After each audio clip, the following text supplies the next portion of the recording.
Welcome back again, Legion. Here we go. We're going for the strength vlog today. So, what are your goals with strength training? So ideally, strength training is your base for all athleticism. And that's, whether you're a bodybuilder, whether you're a power lifter, whether you're a crossfitter, whether you're a footballer, whether you're a cricket player, you need to be strong first. That is your base.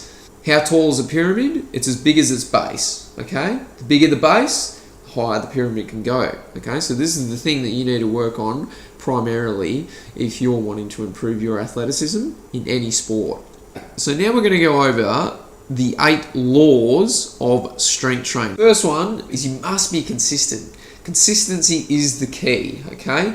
You can't train once a month and see progress, okay? You can't train sporadically throughout the year. You might get some short-term effects, but in the long run, it's not going to be as good as being really consistent. Even twice a week, but you're doing it for every single week of the year is going to be far better than doing it 5 times a week for only 20 weeks of the year.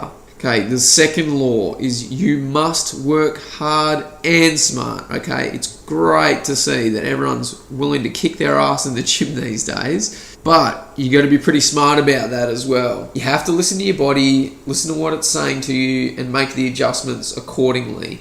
If you're feeling pretty shit, you're pretty banged up, you're pretty stiff, guess what? Maybe you have a day off. Maybe you need to reconsider, alright, how long am I sleeping? What's my nutrition like? Okay, what are my stress levels like? Get all that other stuff in hand, then look at your training. Am I training too much? Is it too much volume within the session? When you combine the two of training hard and training smart, that's when your results just explode.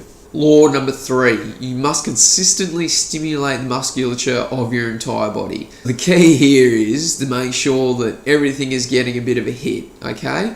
Say, for example, deadlifts are a great way to get stronger, okay? It stimulates all of your spinal erectors, your glutes, your hamstrings, even your core and your quads if you're going super heavy. However, it doesn't hit every single muscle group. So you just got to make sure that everything is getting targeted appropriately. Law number 4, you must get markedly stronger compared to when you started, okay? Especially on your bigger movements. So progressive overload is the most important aspect of your strength game. So you want to make sure that you are progressively getting stronger. This doesn't necessarily mean every week, but over the long haul, you want to make sure that you are getting stronger. If you spend 6 months on a strength program and you don't get any stronger, you're doing it wrong. The other key is not to chop and change all the time as well. Give it time.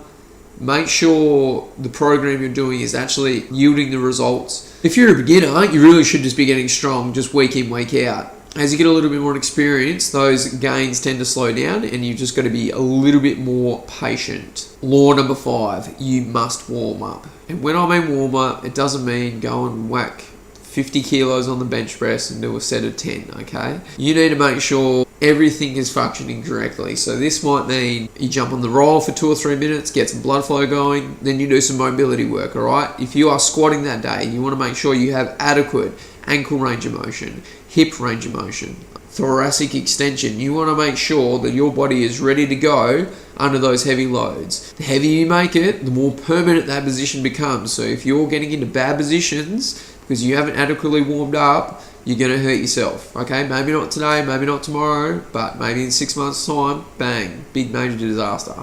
Okay, number 6, you must use good form most of the time. So what we're talking about here is form is critical. The heavier it gets, the better your form needs to be.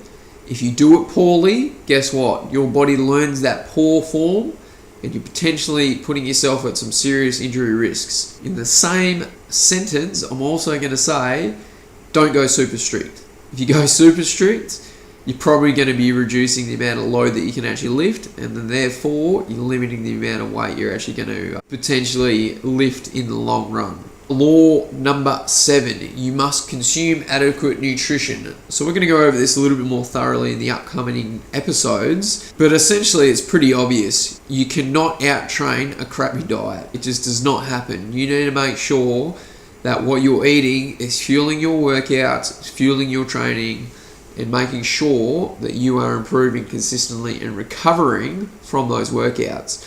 This may even mean that you add in some supplementation, and that's fine.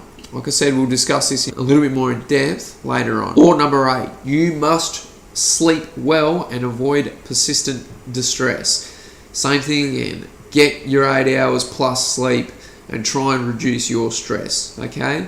This has such a big impact. You can chop and change as many strength programs as you want. If you do not get those two things under control, your sleep and nutrition, none of them are going to work. All right, sweet. Thanks, guys. Appreciate your time. We've got these sweet extras that are going to be attached to this post. We're giving you a free hypertrophy 3-day split program and a sample strength program of the 5-3-1 method. If you have any questions on these programs or you would like to know more about these topics, hit us up on the Facebook, Twitter or Instagram. Until next time, crush life.